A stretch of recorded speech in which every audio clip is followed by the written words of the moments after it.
Okay, so first I would like to welcome you all to today's lecture, or this lecture. In the previous lecture, we spoke about syllables, and it was a kind of introduction to syllables and some, ideas and concepts related to syllables. Today we're going to take a kind of introduction to some different concepts. We're also related to phonetics. The first one is word stress, okay, and then we're going to move on to phonology, and we're going to take a look at allophones, okay. Also a kind of quick introduction to these different concepts. Okay, first of all, we're going to talk about word stress. Okay, now, word stress. What is word stress? What do we mean by stressing, like in language or in phonetics? Word stress in English, of course, in English we mean the English language, and the English language, okay, in phonetics. It is a phonetic feature. So first of all, word stress is a phonetic feature in the English language, okay? What about this feature? It is a feature of sound pattern. So word stress is a phonetic feature in the English language, which is considered as a sound pattern that does not contribute to meaning. It does not give a certain meaning to the word stress, and is not connected to the structure of the words too, in an evident way. So word stress, what we mean is a kind of sound feature in words. It's a feature that is produced through sound in certain words, okay? But it does not contribute to the meaning, okay? It does not contribute to the meaning of the words, does not change the meaning in any way, okay, of the word itself, and also it's not, related to the structure of the word. So we can say that it is a kind of feature that comes out naturally in relation to accent, and in relation to other features than meaning. Okay, like here we have a fact that English has free stress. Okay, is free stress. What does that mean? It means that it does not occur regularly in the same place as well. So we've got several things here. First, it does not contribute to meaning. Word stress does not contribute to meaning. The second thing, it is not connected to the structure of the word. The third thing we should understand is that in English, or the English language itself, has free stress. What does that mean? It means that word stress, or stress in syllables, we'll learn about this point, it does not occur, or the stress does not occur, or is not related to the same syllable of the word in all its positions. It could change. A word can have a syllable, a stress in the first syllable, for instance, and then in the second, okay, in accordance to the usage of the word. Now, although there is a preference for stress not to be placed at the first syllable of multisyllable words. So again, in English, the English language has free stress. That means the stress can occur in different places in the same word in accordance to the situation. And something else, it's not preferred in the English language that the first syllable of the word should be stressed in multisyllabic words. Okay, it's not a preference, but still it can happen. Word stress is only used for emphasis or contrast, to emphasize a word, to emphasize something, or to contrast, okay, some information. Like examples, we've got two syllable words: hopeful, hopeful. Hope, see that? You've got like two syllables here. Hopeful. Now, the stress is in the first syllable. Even though we said that it's not, preference, but still, it happens. Hopeful, hopeful, hopeful. if you listen to how this word is pronounced hopeful, you'll find like the H and O sounds, ho, the ho sound here is like dominant over the rest. It's heard clearer, hopeful. Now let's look at this word, persuade, persuade, 2 syllables per, and swayed, persuade. Okay, of course you can see like the dominant or the stressed word, okay, is in the 2nd syllable, swayed. Alright, now, if we look at the word stress means, in general, means to put pressure on something. Okay, if you're like doing any activity and you feel stressed, that means you feel tired because of the pressure, So stress in language or in words means that there is a certain pressure on a certain syllable. It's dominant, it's clear than the rest. Hopeful, persuade, alright? If you focus on how they are pronounced and concentrate, you'll find that there is a kind of stress and clearness in relation to the certain stressed syllables. Now how about 3 syllables? Culpable, culpable. Culpable means if a person is guilty of something, did something and is really guilty. Fantastic, culpable, fantastic. Undermine. Undermine means to make it lower, deprive it a bit, undermine. Okay? 4 syllables. Terrorism. See how the te sound, or the first syllable is prominent over the rest. Enormity. Enormity means something enormous, big, huge. Enormity. Okay? Superstition. Of course, the 3rd syllable is superstition. Alright, the 3rd syllable is the stressed syllable. Alright, so I'm going to read these again and quickly so you can try to focus and identify the stressed syllables. Okay, hopeful, persuade, culpable, fantastic, undermine. 4 syllables, terrorism, enormity, superstition. Okay, so these are, this is word stress. We stress on these certain words, okay, or certain syllables in these words. Okay, so that's all we need actually about like in stress, of course, and when we transcribe, of course, we're gonna later on have a full lecture on how to on practice and transcribing some words, okay, doing some transcriptions and identifying word stress while transcribing. And of course, we know the sign or the mark that we write down in the transcription to identify the stressed syllables. Moving on to phonology, the area of phonology, okay, and the first thing that we're going to do to understand what's going on is look at phonemes. Of course, phonemes are really important to understand. Okay, and so we can go on and move on to allophones. Okay, so taking a look at these phonemes,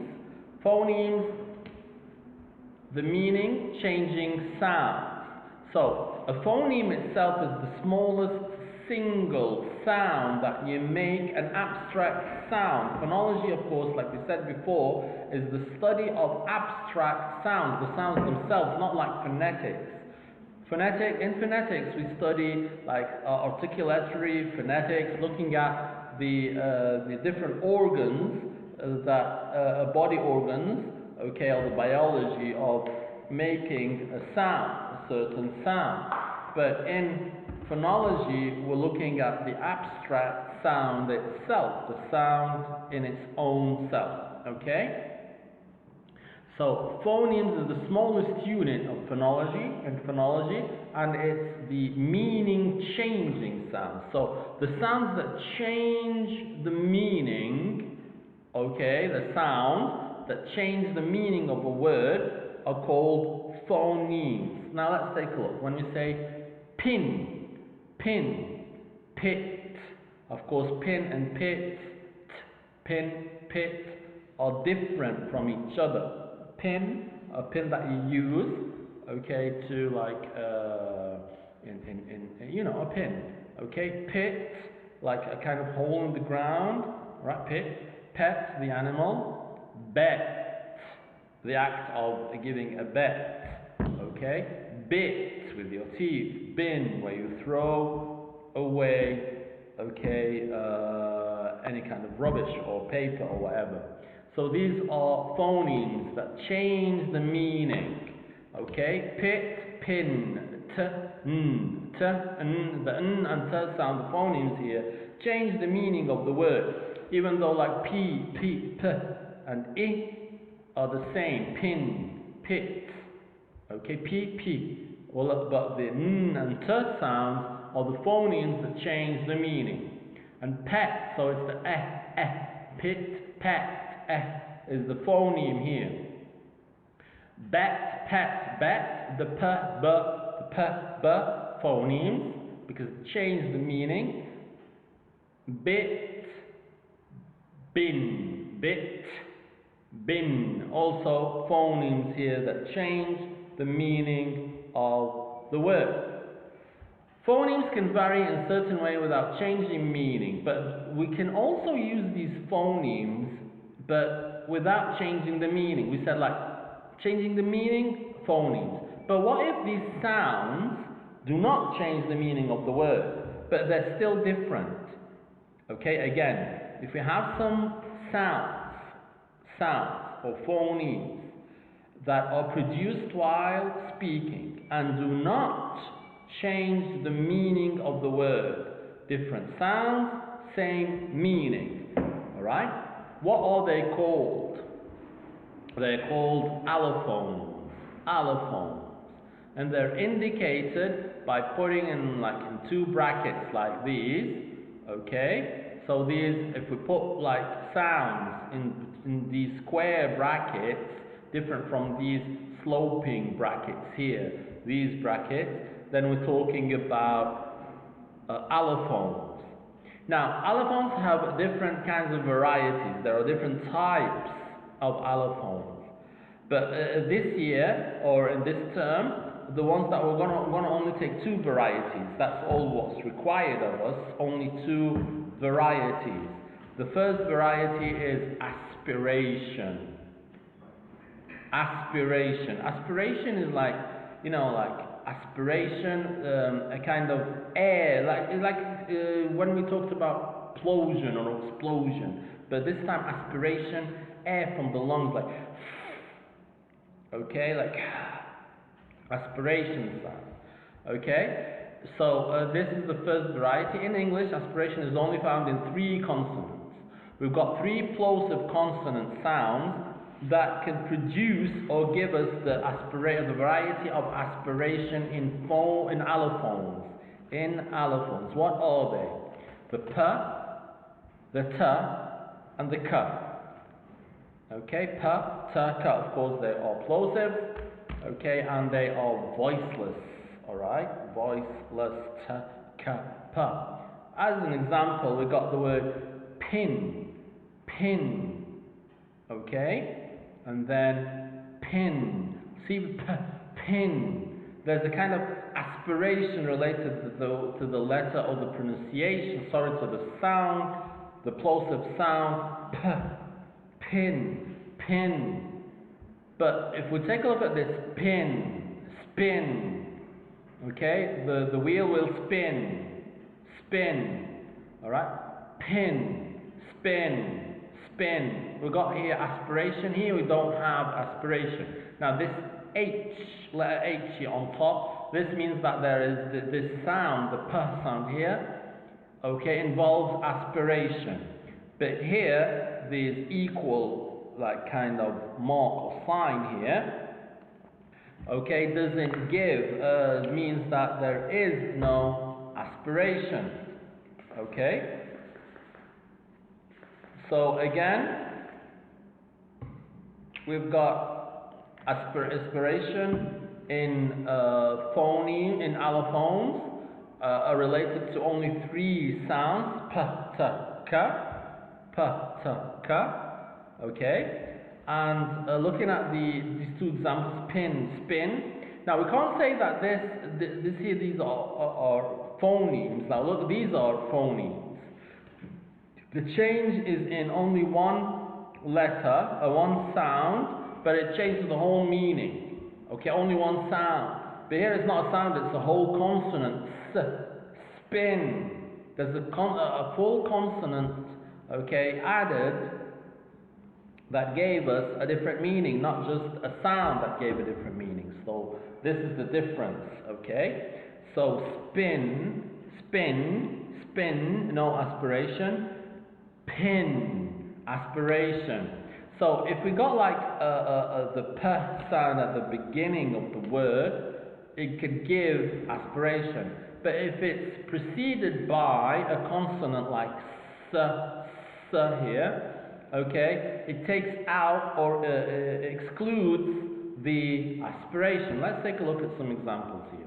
Now listen to these words and repeat to identify aspiration. We want to know, like we already got the signs here of aspiration, but let's listen to them.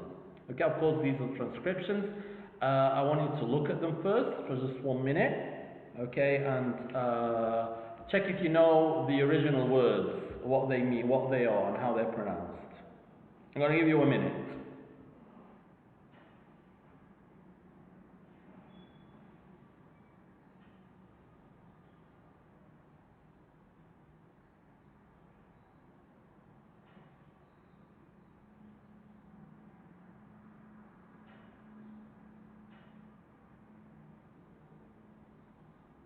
Okay, let's take a look. Alright, I'm sure that you know the words right now. Pin, pin. Sport, sport, sport, sport, sport. Spin, pin, pin. Sport, board. Like there's a kind of pause here. It's just you know, like you don't take out there's no air coming out. Sport, sport. Team, team, team. Cool, cool, cool.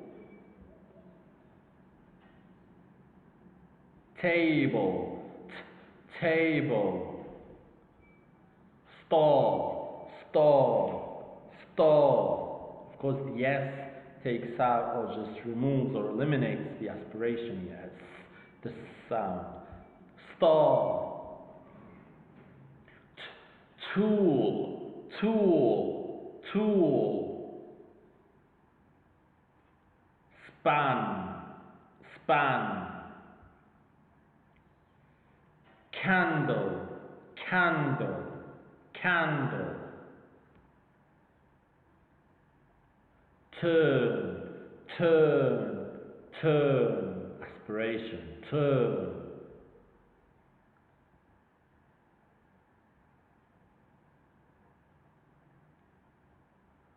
Alright, take a look. Scold, scold. Kill, kill, kill. Stool, stool. Sport, sport. Pole, pole. Skin, skin. Now let's take a look at the words.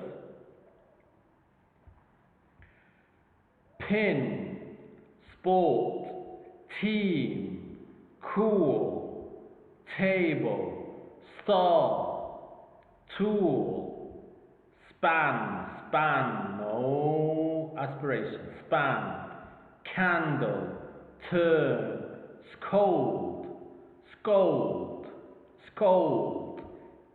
kill, scold, kill, stool,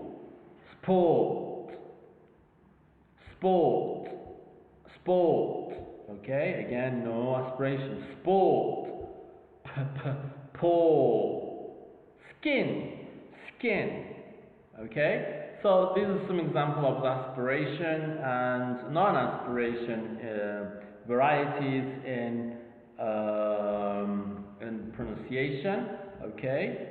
Again, these are allophones that do not change the allophone of aspiration here, like this. This is aspiration or not aspiration. They don't change the meaning of the word. Like if it just happens and we do not make aspiration here, it doesn't change. It still is team. Okay, aspiration or not aspiration or without aspiration, the word has the same meaning. That means that it is an allophone. Okay, now I'm going to take the second variety, which is voicing. Now, in voicing, in phonetics, we know that voicing means there are two types of voicing: voiced and voiceless. Like voiced in words such as in sounds such as b, and voiceless is p. Okay, or it depends, of course, on the vibration of the sound chords or voice chords. Okay, now look, consonant voiced sounds are devoiced when they come at the end of the word, before a pause or silence. So some voiced sounds, when they are placed at the end of the word, they are voiced in general, or in the ordinary position. They are voiced. But when they come at the end of the word, okay, they are devoiced. That means they become voiceless. Okay? If they are at the end of the word, but what happens at the end? And there is a stop or a pause, a silence or a pause. Voicing is indicated by putting the diacritic. This is the sign, okay, of voicing or devoiced sounds, allophones, devoiced allophones, okay. So we got and diacritics is like the sign that we use within the square brackets to indicate like these are also called diacritics, okay. So let's take a look at these words. It says here, listen and repeat in all these words. The semivowel or consonant is fully voiced. Okay, so all these words, the consonants, okay, or semivowels are fully voiced at the end. Amaze, annoy, allow, arise, away, mind, knife, blue, okay, green, beauty, okay. So listen, repeat in all these words, the semivowels or consonants are partly devoiced. Small, sniff, slip,